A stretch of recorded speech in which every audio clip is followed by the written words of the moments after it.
Welcome to the Tech Egg. Don't get scrambled. Enjoy the video. In this video, I will show how to make pasta salad. First, let's get our pasta base just right.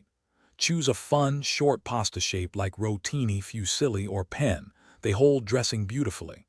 Cook your pasta al dente, which means it's firm to the bite, usually around 8 to 10 minutes. Immediately after cooking, rinse it thoroughly with cold water. This stops the cooking process and keeps the noodles from clumping together, ensuring a perfect texture for your salad. Now for the exciting part, adding flavor. Gather your favorite fresh vegetables. Think colorful bell peppers, crisp cucumbers, and juicy cherry tomatoes, all chopped into bite-sized pieces. For extra substance, consider adding some grilled chicken, hearty chickpeas, or small mozzarella balls. The dressing is key, so whisk together a simple vinaigrette using about 1/2 cup of olive oil, 2 tablespoons of red wine vinegar, and a pinch of dried herbs like oregano and basil. With all your components ready, it's time to bring them together.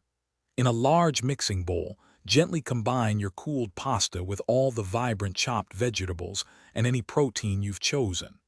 Next, pour your delicious homemade dressing over the entire mixture. Toss everything thoroughly to ensure every piece is beautifully coated. For the best flavor, cover the bowl and chill your pasta salad in the refrigerator for at least 1 hour, allowing the flavors to meld.